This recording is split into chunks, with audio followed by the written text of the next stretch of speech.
think anyway. So yeah, let's make a start on this. So first video that we've done for 2019, and It has been quite a while. so today we were just going to talk about something that's been a bit of an ongoing issue on a number of levels with just movies, not just the movies themselves, but the kind of hype surrounding movies and the identity politics, but not just that, but some of the backlash and how that then becomes the entire focus. The problem. Like I say, I think we've made our feelings on SJWs pretty clear over the years, but this is just as much of an issue with like the right as the left. With the oh no, this is completely ruining the film. This is all the problems with the film because of feminists and stuff. It's like, yeah, it hasn't helped the film any, but this film was like fucked long before they came along. Yeah, I mean that was like a criticism with the not the Force Awakens, the Last Jedi. I am very sensitive to spotting, it gets on my radar really, any kind of SJW propaganda. Wasn't really feeling that much with the Last Jedi. I mean, there were a few little things like you've got the Holdo character pretty much looks like the purple-haired woman from HR. But I mean, that wasn't what ruined the film by a long shot. I thought. I mean, the problem wasn't how she looked; it was the fact that she was a really badly written fucking character. Yeah, exactly. So, but pretty much it becomes like a big thing where I was talking to somebody who hadn't seen The Last Jedi, and obviously in context, he'd heard a lot of like bad stuff about it, but his thought was that's just a load of like alt-right trolls, which seems to be a lot of the defense that the SJWs have. Anytime you criticize them, you're an alt-right troll. But then again, sometimes it's actually justified. Yeah, it's like say is the problem, because when you're ranting like non-stop, like, oh, this is the worst possible thing ever, it's the SJWs are completely fucking it up and stuff. And then if you're just a normal person who's watching this and you're looking at it and going like, well, what are you talking about? I mean, yeah, this isn't a great film, but I think you're writing way too much into that. I did a video about this 4 years ago when Mad Max Fury Road came out, and at that time I wasn't quite as aware of the social justice warrior fanaticism that pervades, society and universities and coming into the workplace as well. But it was a big conversation thing with Mad Max Fury Road because, I mean, clearly Charlize Theron's character kind of was a bigger character than Mad Max himself in that film, but a lot of people saw that as a feminist agenda, and I personally didn't feel that when it came out, and looking back now, I still don't feel it. I just think Charlize Theron at that time, when the film was actually filmed, because it was filmed a couple of years before it even came out, she was a bigger name than Tom Hardy, hence she got more screen time, well, than she probably should have done, possibly, in contrast to him being the main role. Then again, I mean, if you go back into the other films, Max isn't a hugely central character, despite him being a focal character, because he is very stoic, he is very kind of crazy. He's not somebody you'd really want to base an entire film around, like just solely him. Yeah. That's usually why there's a fairly like substantial supporting cast in it.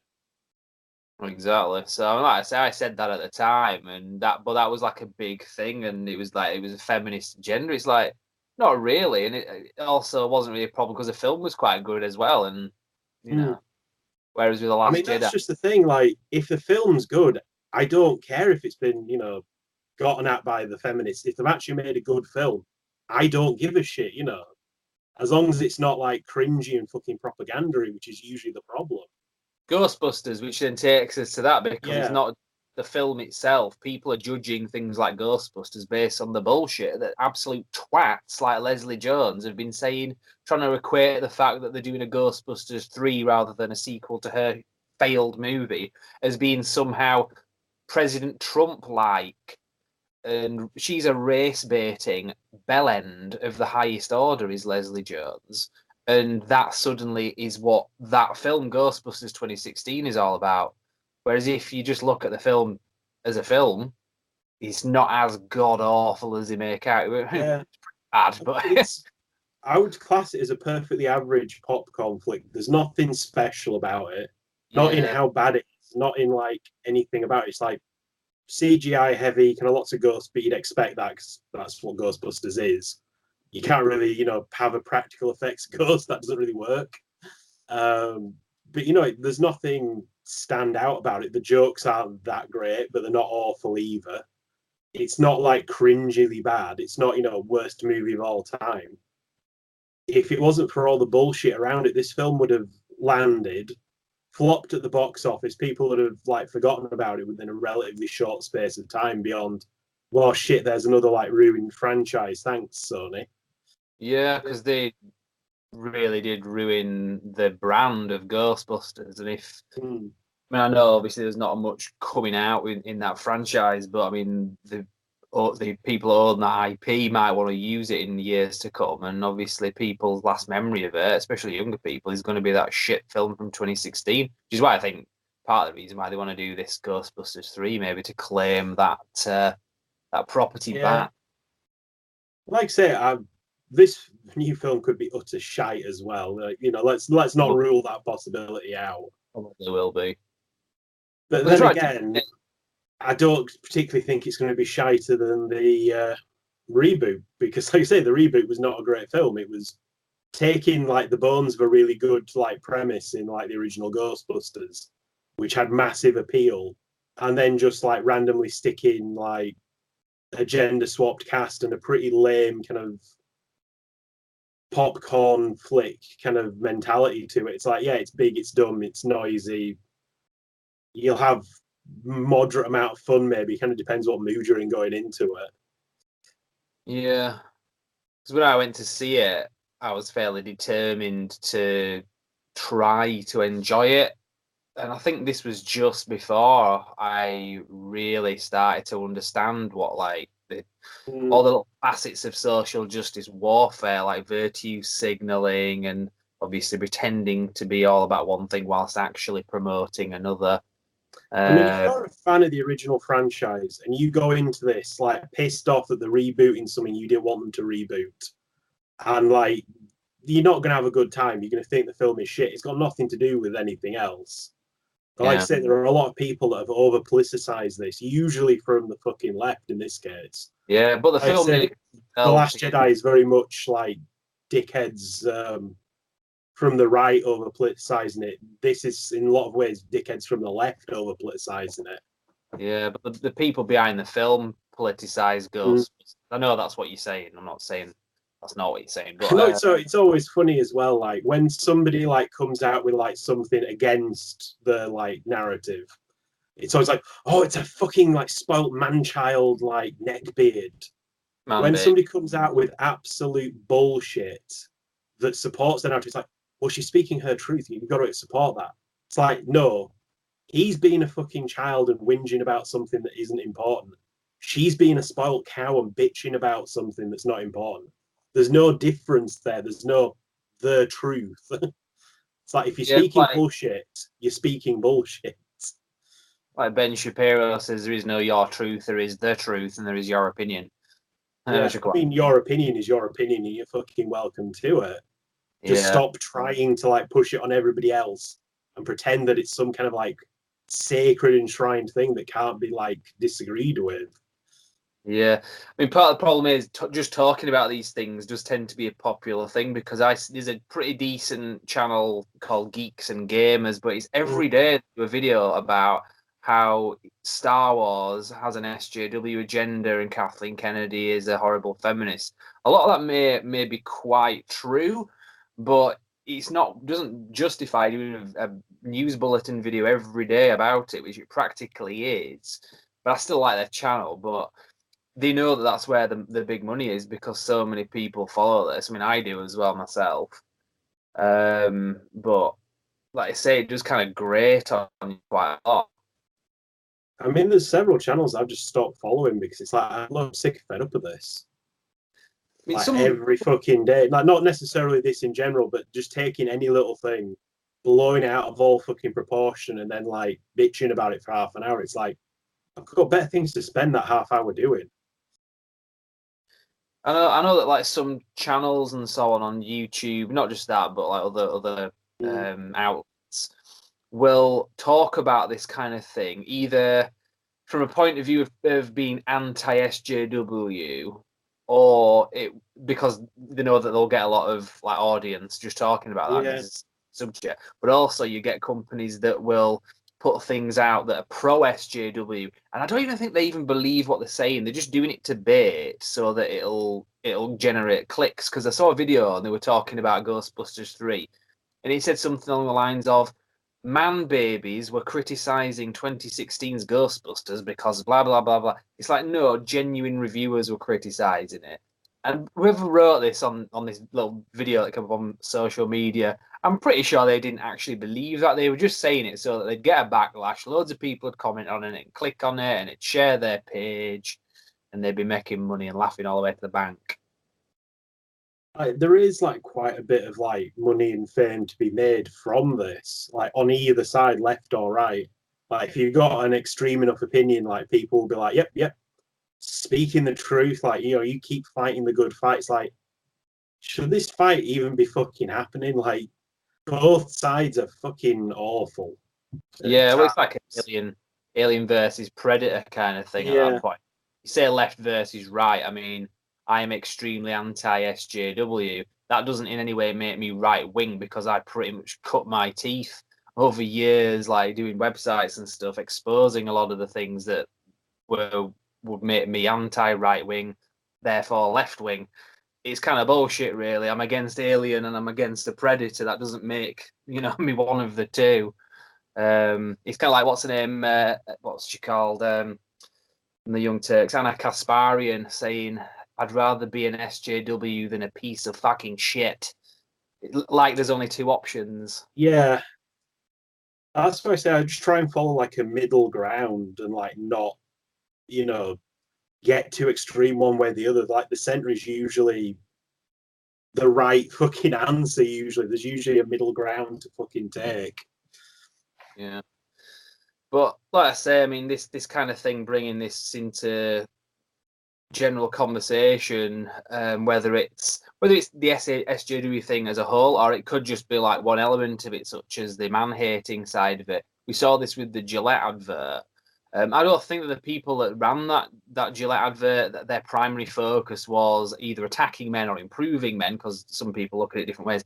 They knew exactly what they were doing. They knew it was a hot issue, and they knew that brand recognition is way more valuable than a few people boycotting that razor company. That's why I didn't really want to talk about it. I mean, as I'm mentioning it here, but Well, I have, you know, like gone over to Wilkinson Sword for a smooth, like, you know, cheek. that's the wanking claw that you've got there. Was that Paul Cage that got you that for Yeah, Christmas? Or? yeah. Thanks, Paul. The wanking claw's coming in very handy. It's seen a lot of use. No, I'm actually completely joking. I have like got a test thing of Wilkinson Sword, but that was mainly because it was dirt cheap.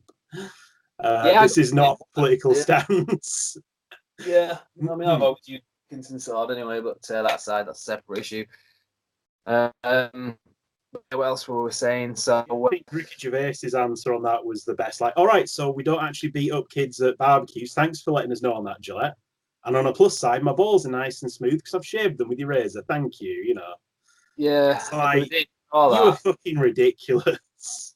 thing is, the day before that, Gillette would have had to pay Ricky Gervais loads of money to get him to mention Gillette, but just by doing this, he's basically done that job for them for free. And they know that, and it's advertising, brand recognition via virtue signal is it's a good business move, as shit as that is. But let's say bring it back in like films and stuff. We're going to see this with Captain Marvel coming out because there's a lot of identity politics conversation about that. I've Brie already got Larson. friends saying like, "Oh, she's going to be a Mary Sue and stuff." It's like she's a superhero. Superheroes are fucking Mary Sues to begin with. Thing It's is, like you Brie could very Larson, easily say like, "Oh, Superman is the ultimate kind of Mary Sue." yeah. Well, Brie Larson herself has been saying stuff about white men for ages, and it's just like I really need to ignore that because I want to enjoy this movie. I have no desire to be pissed off by any element of this movie because I love the Marvel films. Just like all Schwarzenegger films, I know that Schwarzenegger is an absolute bellend behind the scenes, or has been in the past. Yeah, I was going to say like I really don't care what much of a bell end is. That's not going to change my enjoyment of films that I've loved for a long time because that's just fucking ridiculous. I mean, unless he was a murderer or a paedophile or something like that. Yeah. I mean, yeah, It's just being like, a bit. look, I'm not following him for his fucking political views or whatever. I'm following him because, he makes good action films. Yeah, because Mark Ruffalo said some pretty shitty things as well in the past. They're quite sort of SJW like, but Brie Larson. To be honest, a lot of like people I like have said some pretty like bullshit things. It's like, Yeah, it's like, but, what can you do? You yeah, don't just shake your head and move on with your fucking life. and Black Panther as well. We've got issues with that with the Oscars coming up and it winning all these like awards that a film like this would never win. Whether or not we liked it, and I really liked Black Panther, but it's just out of place that it's getting so much legitimate like credibility because it wasn't that good, And that's not just my opinion, but we know the kind of films that win Oscars and superhero movies aren't Yeah. really. And like I said, this was not the best thing that Marvel's ever put out. It was a perfectly fine origin story, even though this wasn't really his origin story. That was like Captain America: Civil War was that. But yeah, like I said, I don't think it really earned the adulation that it was getting. Yeah. Anyway, we have to wrap this up because we're in out of time now. So, Happy New Year to everyone. I make a very good point of not like paying attention to the political views of like actors and stuff I like because most of the time I would be pissed off with them. Yeah. It's like, you know what? I'm not paying you to be a political pundit. I'm paying for your films because I like your films. I don't care what your fucking political view is. I don't know if you can hear me properly, but it sounds like you're sort of cutting me out or something. Not on purpose. I just mean I don't know if you. Sorry. No, I mean I don't know if it's cutting out because it seemed to be. Anyway, whatever. But yeah, we're gonna have to again cut this short. I don't know if you heard me saying that before, but yeah. Well, it's what day is it today? 13th of February. You know what I mean? It's Buff's birthday. Yeah, And, happy birthday, Buff. Topher's here. Topher, what are you gonna? Hang on. Topher's just got some. Yeah. You want me to give this to Buff for his birthday? Right. Cheers, Topher. Topher's brought the birthday pants. They're a little damp looking. I don't know if it's on the right side because sometimes I get half the screen gets cut off when we do this on Skype. So yeah, they need washing still anyway. So that was for the Buff, and also for Lucy as well. I think it was her birthday yesterday. I think Paul Cage's birthday as well. So quite a few birthdays. I'll be okay with happy birthday, Paul. Yeah, the wanking claw. Don't get out. Gross. Like Jeremy Beadle. It's starting to suffer from a bit of salt erosion. But yeah. Obviously, it's been after New Year's, and you're still recovering from the iron siding on New Year's Eve. Where you tried to cripple me, you cunts. Yeah, we'll put that video on the back end of this video so you can see the core hitting iron. I think we're getting a little bit old for that one. Brilliant. Right, I'm gonna have to cut this off anyway. So hope you do some videos and see you next time. Thanks a lot.